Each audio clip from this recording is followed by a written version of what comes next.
नमस्कार। CBC lecture series में मैं डॉक्टर अमिताभ सिंह एक बार फिर आपका हार्दिक स्वागत करता हूं। बात चल रही है एग्जीक्यूशन की और एग्जीक्यूशन के अपने इस लेक्चर नंबर 5 में आज बात करेंगे जजमेंट डेबिटर के अरेस्ट और डिटेंशन को लेकर। आज के इस लेक्चर में ये देखेंगे कि आखिर जजमेंट डेबिटर अरेस्ट और डिटेन कब किया जाएगा, वो कौन कौन से लोग हैं जिन्हें इस अरेस्ट और डिटेंशन से इम्यूनिटी मिली हुई है, मतलब जिन्हें अरेस्ट और डिटेन नहीं किया जाएगा। दूसरी बात उठेगी कि आखिर इस अरेस्ट और डिटेन करने का प्रोसेस क्या होगा, ये अरेस्ट और डिटेंशन मैक्सिमम कितने टाइम पीरियड के लिए किया जा सकेगा और जजमेंट डेबिटर इस अरेस्ट और डिटेंशन से रिलीज कब हो पाएगा। इन सारी बातों को केंद्रित करके आज का लेक्चर आपके सामने उपस्थित है। अगर आप सीपीसी को देखें तो सीपीसी में डिग्री एग्जीक्यूशन के कई रास्ते बताए गए हैं। सेक्शन 51 उन रास्तों के बारे में एनालिसिस करता है, उसकी विवेचना करता है। जब हम और ये चुनने का कि कौन सा रास्ता आप चुनेंगे, ये चुनने का पावर और कैपेसिटी डिग्री होल्डर को दी गई है। ये बात सही है कि ये न्यायालय के विवेकाधिकार के अंतर्गत रहेगा। तो वहां पर उन रास्तों में से एक रास्ता जजमेंट डेबिटर के अरेस्ट और डिटेंशन का भी है। जजमेंट डेबिटर के अरेस्ट और डिटेन करके भी डिग्री को सेटिस्फाई करने का भी रास्ता सेक्शन 51 देता है। अगर इस मामले में बात करें तो सेक्शन नंबर 51 से लेकर के 59 और ऑर्डर 21 जो कि पूरे एग्जीक्यूशन प्रोसेस के लिए बना, उसका रूल 30 से लेकर के 41 अरेस्ट और डिटेंशन को डिस्कस करते हुए नजर आते हैं। अगर डिग्री मनी के पेमेंट की डिग्री है, धन संदाय की डिग्री है, पेमेंट ऑफ मनी की डिग्री है, या डिग्री किसी कॉन्ट्रैक्ट के स्पेसिफिक परफॉर्मेंस के लिए दी गई है, या कोई इंजंक्शन इशू किया गया है, तो चाहे वो मनी डिग्री है या वो स्पेसिफिक परफॉर्मेंस ऑफ कॉन्ट्रैक्ट की डिग्री है या इंजंक्शन की डिग्री है, इन डिग्रियों का एग्जीक्यूशन जजमेंट डेबिटर के अरेस्ट और डिटेन करने के द्वारा भी कराया जा सकेगा। ये माध्यम भी वहां उपलब्ध है। अब एक बात समझिए कि अगर कोई डिग्री मान लीजिए किसी कॉरपोरेशन के खिलाफ दी गई, तब वहां क्या होगा। तो कॉरपोरेशन को हम जानते हैं कि वो एक आर्टिफिशियल पर्सनालिटी है, लेकिन अगर किसी कॉरपोरेशन के खिलाफ डिग्री दी गई है तो ऐसी डिग्री को के सेटिस्फैक्शन के लिए आप उस कॉरपोरेशन के डायरेक्टर्स और अदर ऑफिसर्स को आप अरेस्ट और डिटेन करा सकते हैं अगर कोर्ट इसके लिए परमिशन ग्रांट कर दे। तो अगर अब यहां पर शुरू करते हैं कि आखिर अरेस्ट और डिटेंशन के प्रोसेस में क्या क्या चीजें आने चाहिए। पहला प्रश्न जो उठता है वो ये आता है कि क्या कुछ ऐसे भी लोग होंगे जिन्हें डिटेन नहीं किया जा सकेगा किसी भी डिग्री के एग्जीक्यूशन में। तो जी हां, ऐसे कुछ लोग बताए गए हैं सीपीसी में जिन्हें अरेस्ट और डिटेन नहीं किया जाएगा। पहला प्रश्न है हु कांट बी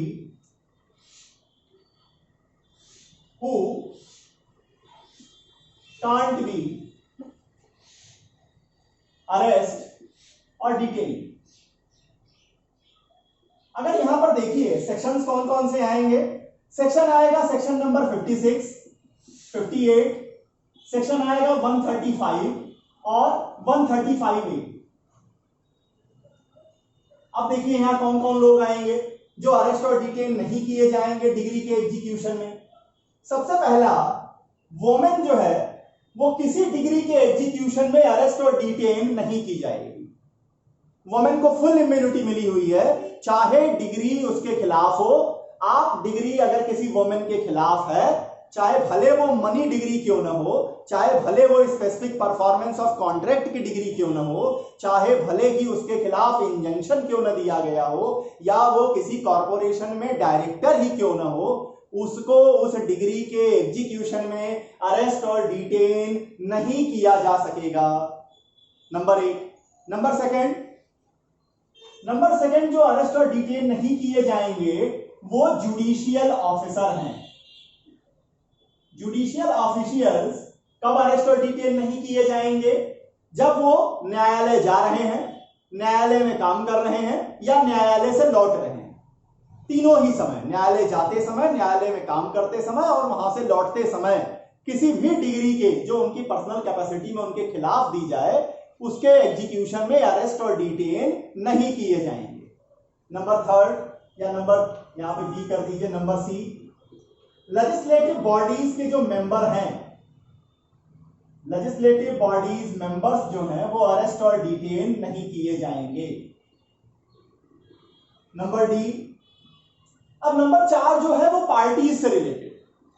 नंबर 4 कहता है कि पार्टीज के प्लीडर, मुख्तार, रेवेन्यू एजेंट, रिकॉग्नाइज एजेंट और उनके विटनेसेस।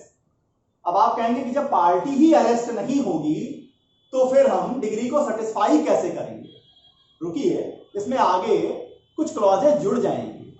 तो कहता है कि पार्टीज, प्लीडर्स, मुख्तार, रेवेन्यू एजेंट, रिकॉग्नाइज एजेंट और उनके विटनेसेस न्यायालय जाते समय, न्यायालय से लौटते समय और न्यायालय में काम करने के दौरान किसी डिग्री की एग्जीक्यूशन में अरेस्ट और डिटेन नहीं किए जाएंगे। अगर वो न्यायालय नहीं जा रहे, न्यायालय से नहीं लौट रहे, न्यायालय में काम करने के समय को छोड़ दें तो बाकी किसी भी समय वो अरेस्ट और डिटेन किए जा सकें। और 5वां इसमें जिनको ये एक्सेप्शन मिला हुआ है वो है कि where the amount of degree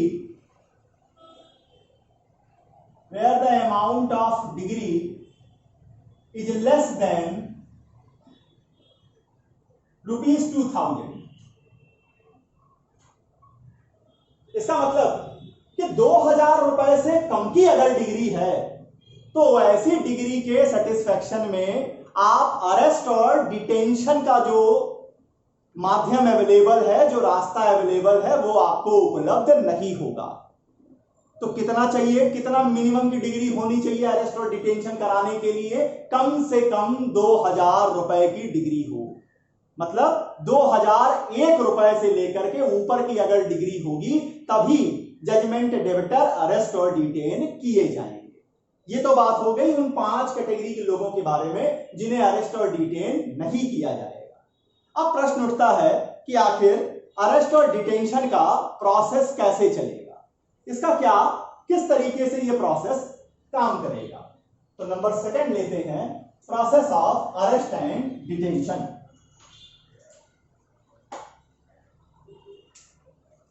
number 2 procedure पे आ जाइए। प्रोसीजर ऑफ अरेस्ट कैसे होगा? देखिए, सबसे पहले जजमेंट डेबिटर किसी भी समय किसी भी दिन अरेस्ट किए जा सकेंगे। Judgment debtor can be arrested at any time at any day, but he can't be arrested after the sunset and before the sunrise. Judgment debtor, निर्णित ऋणी जो है, जिसके ऊपर लायबिलिटी इंपोज की गई है डिग्री में, वह डिग्री के एग्जीक्यूशन में किसी भी दिन किसी भी समय अरेस्ट किए जा सकेंगे। लेकिन अगर सूर्यास्त हो गया है तो सूर्यास्त के बाद अरेस्ट नहीं किए जाएंगे और सूर्योदय से पहले, अगले दिन सूर्योदय से पहले अरेस्ट नहीं किए जाएंगे। तो कितना टाइम अवेलेबल हुआ आपके पास? सूरज के निकलने से सूरज के जाने तक का समय उपलब्ध है निर्णित ऋणी को, जजमेंट डेबिटर को अरेस्ट और डिटेन करने के लिए। आगे बढ़ते हैं। अब समझिए कि मान लीजिए कि जजमेंट डेबिटर के पोजीशन में कोई घर है, कोई कमरा है, और जजमेंट डेबिटर जो डिग्री एग्जीक्यूट करने के लिए लोग गए हैं उनको एसेस नहीं दे रहा है। तो अगर ऐसा कमरा, अगर ऐसा घर जो है वो जजमेंट डेबिटर के पोजीशन में है, तब वहां पर उस कमरे के दरवाजे को तोड़ा जा सकेगा, तोड़ करके प्रवेश किया जा सकेगा। अब मान लीजिए कि ऐसे कमरे में, जो कमरा जिसमें होने की उसके संभावना है जजमेंट डेबिटर के, वहां यह भी संभावना है कि वहां कोई पर्दानशी वोमेन हो। आज के वर्तमान समय में पर्दानशी वोमेन एक हिस्ट्री का सब्जेक्ट है। कारण कि पर्दानशी वोमेन का मतलब वो वोमेन जो दुनिया के सामने आती ही नहीं है, जो दुनिया के सामने आती ही नहीं है, उस वोमेन को हम पर्दानशी वोमेन कहते हैं। लेकिन फिर भी मान लीजिए है तो उसे समझ लीजिए कि अगर कोई कमरा, अगर कोई ऐसी जगह जहां पर जजमेंट डेबिटर के पाए जाने की संभावना है, वो किसी पर्दा नशी वोमेन के पोजीशन में है अगर, तो उस पर्दा नशी वोमेन को वहां से हटने का मौका दिया जाएगा कि आप वहां से दूसरी ओर चले जाएं। फिर आगे देखते हैं कि अगर 2000 रुपए से कम की डिग्री होगी तो डिग्री होल्डर जो है वो जजमेंट डेबिटर को अरेस्ट नहीं करा सकेंगे। मतलब जजमेंट डेबिटर के अरेस्ट होने के लिए सबसे बड़ी शर्त है कि डिग्री का अमाउंट 2000 रुपए से ज्यादा का होना चाहिए। इसमें एक सबसे इंपॉर्टेंट चीज और जुड़ रही है, वो ये है कि कोई भी जजमेंट डेबिटर अरेस्ट और डिटेन तब किया जाएगा जब डिग्री होल्डर, ध्यान दीजिएगा, जब डिग्री होल्डर सेक्शन 57 में सब्सटेंस अलाउंस जमा कर दे। ये क्या होता है भाई? सब्सटेंस अलाउंस पहले कोर्ट में जमा करे। अब ये क्या बवाल? सेक्शन 57 को समझिए। सेक्शन 57 कहता है कि जो जजमेंट डेबिटर है, जजमेंट डेबिटर के रैंक, नेशनैलिटी, ध्यान दीजिएगा, और स्टेटस, इन 3 बातों को ध्यान में रखकर कोर्ट सब्सटेंस अलाउंस तय करेगी, फिक्स करेगी। अब इसका मतलब समझिए, अगर आपकी डिग्री किसी बड़े आदमी के खिलाफ है, किसी बड़े पहुंचे हुए फकीर के खिलाफ आपने डिग्री ले रखी है, जिनकी रैंक, नेशनैलिटी और स्टेटस, ओहदा थोड़ा ऊंचा है, तो ऐसे आदमी को डिग्री के एग्जीक्यूशन में अरेस्ट कराने से पहले डिग्री होल्डर को मोटी अपनी जेब ढीली करनी पड़ेगी। क्यों? क्योंकि आपको सब्सटेंस अलाउंस पहले जमा करना है कोर्ट में।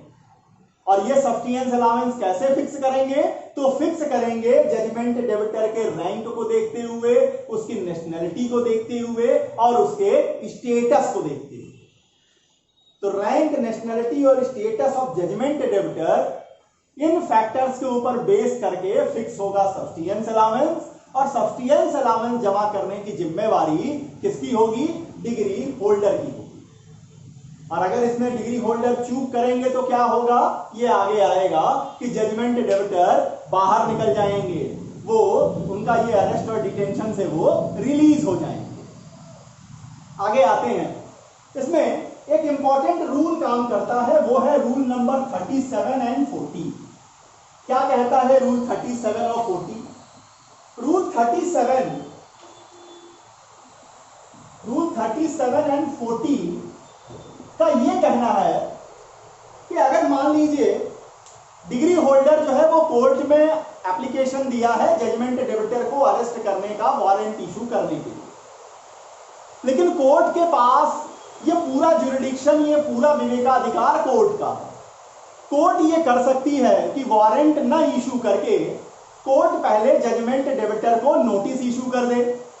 नोटिस के उपलक्ष्य में, नोटिस के रिस्पॉन्ड में जब जजमेंट डेबिटर कोर्ट के सामने आए और वो ये समाधान कर दे, कोर्ट को ये सेटिस्फाई कर दे कि अभी उसके पास इस डिग्री को सेटिस्फाई करने का कोई मीन्स अवेलेबल नहीं है, तो कोर्ट ऐसे ईमानदार निर्णित ऋणी के खिलाफ जो वारंट इशू करने का प्रोसेस होगा उसको कैंसिल कर देगी, उसको निरस्त कर देगी। लेकिन अगर मान लीजिए जजमेंट डेबिटर आता है और कोई जस्टिफाई रीजन नहीं दिखा पाता, या ये समझ में आता है कोर्ट के कि ये आदमी बचने की कोशिश कर रहा है, ये डिग्री को सेटिस्फाई नहीं होने देना चाहता है, तब वहां पर कोर्ट अरेस्ट का प्रोसेस आगे लेके चले। या मान लीजिए कि अगर जजमेंट डेबिटर नोटिस लेने के बाद भी आता ही नहीं है, बिल्कुल उसका कहीं दर्शन नहीं है, तब क्या होगा? तब ऐसे में अगर जजमेंट डेबिटर नोटिस लेने के बाद भी नहीं आते हैं, तब डिग्री होल्डर के एप्लीकेशन पर कोर्ट जजमेंट डेबिटर को अरेस्ट करने के लिए वारंट इशू कर दे। यहां पर एक और रूल काफी इंपॉर्टेंट है प्रीलिम्स एग्जाम्स के मद्देनजर, वो है रूल 41 क्लॉज 2 एंड क्लॉज 3। इसको भी जरा समझ लीजिए। कि मान लीजिए मनी डिग्री इशू की गई है। मनी डिग्री हम मान लेते हैं कि आज 1 अक्टूबर मान लेते हैं 2020 को एक मनी डिग्री इशू हो रही है और ये मनी डिग्री इशू हुए 30 डेज हो चुके हैं और ये अभी भी अनसेटिस्फाइड है। ये अभी भी अनसेटिस्फाइड है। अभी भी ये मनी डिग्री 30 दिन के अंदर सेटिस्फाई नहीं की गई है। ऐसी अगर सर्कमस्टांसेस हैं कि 30 दिन बीत चुके हैं और मनी डिग्री सेटिस्फाई नहीं हुई है तो डिग्री होल्डर कोर्ट को एप्लीकेशन दे सकेगा और डिग्री होल्डर के एप्लीकेशन पर कोर्ट जजमेंट डेबिटर से एक एफिडेविट मांगेगी। वो एफिडेविट किन बातों को लेकर होगा? वो एफिडेविट में जजमेंट डेबिटर अपने एसेट्स के बारे में बताएंगे कि आखिर उनके पास कौन कौन से एसेट्स हैं। किसके एसेट्स की बात हो रही है? Assets of judgment debtor. अब मान लीजिए कि कोर्ट ने एसेट देने के लिए एफिडेविट मांगा लेकिन जजमेंट डेबिटर डिनाई कर रहा है, आ ही नहीं रहा है एफिडेविट लेकर। तब वहां जजमेंट डेबिटर को अरेस्ट कर देगी कोर्ट और ये अरेस्ट 3 मंथ्स के लिए होगा। अगर कोर्ट ने एफिडेविट मांगी कि आप अपने एसेट्स के बारे में एक एफिडेविट दीजिए और जजमेंट डेबिटर डिनाई करता है, निग्लेक्ट करता है, तब वहां कोर्ट उन्हें अरेस्ट कर लेगी और वहां जो अरेस्ट होंगे वो अप टू 3 मंथ्स के लिए हो जाएंगे वो अरेस्ट जजमेंट डेबिटर। इतनी बात रही प्रोसीजर के बारे में। अब बात आते हैं कि आखिर क्या कोर्ट अरेस्ट करने के पहले वारंट इशू जब करेगी उस समय कोर्ट अपने रीजंस बताएगी, तो रीजंस का बताना मैंडेटरी है। कोर्ट के लिए मैंडेटरी है कि वो रीजंस बताएं। अब आते हैं कि मैक्सिमम टाइम पीरियड कितना होगा किसी भी जजमेंट डेबिटर को डिग्री के एग्जीक्यूशन में अरेस्ट करने का। कितने दिन तक वो अरेस्ट और डिटेन किए जाएंगे। इसका एक बड़ा सिंपल सा चार्ट आपके सामने रख देता हूं। इसको आप ऐसे समझ लीजिए, ये डिपेंड करता है डिग्री के अमाउंट पर।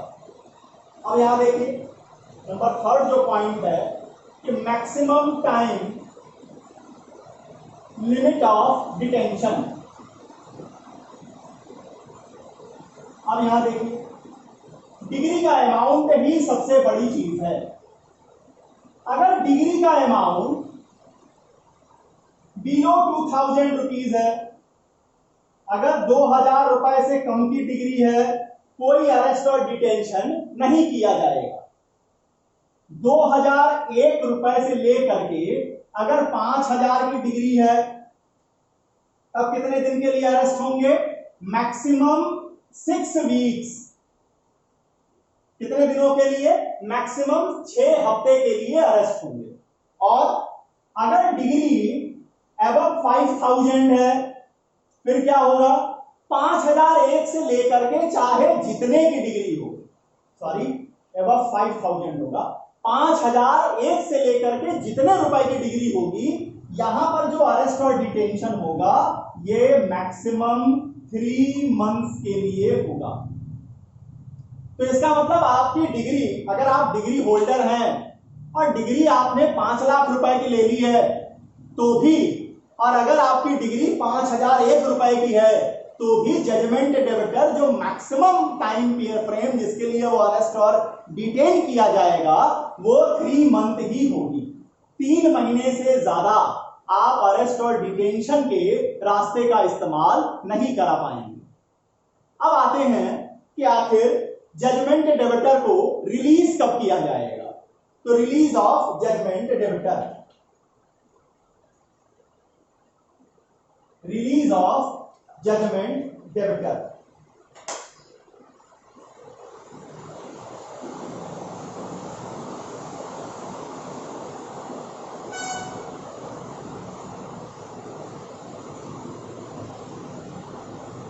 यहां पर सेक्शन आएगा सेक्शन 58 एंड 59। क्या कहता है? देखिए वारंट जब दिया जाता है, कोर्ट जब वारंट इशू करती है जजमेंट डेबिटर को अरेस्ट करने का, तो उसमें भी वो अमाउंट दिया रहता है जिसके चुकाने के लिए, जिसको न चुकाने के कारण ही वारंट इशू किया गया है। तो अगर उस वारंट में दिया गया अमाउंट जजमेंट डेबिटर जमा कर देता है तो जजमेंट डेबिटर को रिलीज कर दिया जाएगा। वहीं अगर डिग्री किसी और तरीके से फुल्ली सेटिस्फाई हो जाती है तो भी जजमेंट डेबिटर को रिलीज कर दिया जाएगा। नंबर थर्ड, अगर डिग्री होल्डर खुद रिक्वेस्ट करता है, डिग्री होल्डर खुद रिक्वेस्ट करता है कि जजमेंट डेबिटर को डिटेंशन से बाहर कर दीजिए, तो जजमेंट डेबिटर को रिलीज कर दिया जाएगा। नंबर फोर, अगर डिग्री होल्डर सेक्शन 57 में सब्सटेंस अलाउंस जो फिक्स किया गया उसको देने में चूक कर देता है, वो गलती कर जाता है, सब्सटेंस अलाउंस नहीं जमा करता, तब वहां पर भी जजमेंट डेबिटर का डिटेंशन समाप्त हो जाएगा, खत्म हो जाएगा, वो रिलीज हो जाएगा। और पांचवा, अगर जजमेंट डेबिटर बीमार है, अगर जजमेंट डेबिटर बीमार है तो ऐसे सर्कमस्टांस में भी, ऐसे सिचुएशन में भी क्या होगा, ऐसे सर्कमस्टांसेस में भी जजमेंट डेबिटर रिलीज कर दिए जाएंगे। हाँ, एक बात ध्यान दीजिएगा, सब्सटेंस अलाउंस न जमा करने के कारण अगर जजमेंट डेबिटर रिलीज हुए हैं और इलनेस के कारण अगर जजमेंट डेबिटर रिलीज हुए हैं तो उन्हें रीअरेस्ट किया जा सकेगा, वो रीअरेस्ट हो सकेंगे। लेकिन total time period of detention कभी भी, जो चार्ट मैंने आपके सामने रखा, जो मैक्सिमम टाइम पीरियड है उससे ज्यादा कभी नहीं हो पाएगा। तो इतनी बातें मैंने आपके सामने रखी अरेस्ट और डिटेंशन ऑफ जजमेंट डेबिटर को लेकर। एग्जीक्यूशन का जो अगला लेक्चर होगा वो सेक्शन 60 से लेकर 62 को डिस्कस करेगा। वो ये डिस्कस करता हुआ आपके सामने आएगा कि डिग्री के एग्जीक्यूशन में कौन कौन सी प्रॉपर्टीज अटैच की जाएंगी और ऐसी कौन कौन सी प्रॉपर्टीज होंगी जिनको अटैच नहीं किया जा सकेगा। अगला लेक्चर थोड़ा न्यूमेरिकल बेस होगा, उसमें कुछ क्वेश्चंस भी उठेंगे। उन सारी बातों को लेकर आपके सामने अगले लेक्चर में उपस्थित हूं। तब तक के लिए बहुत बहुत धन्यवाद। नमस्कार।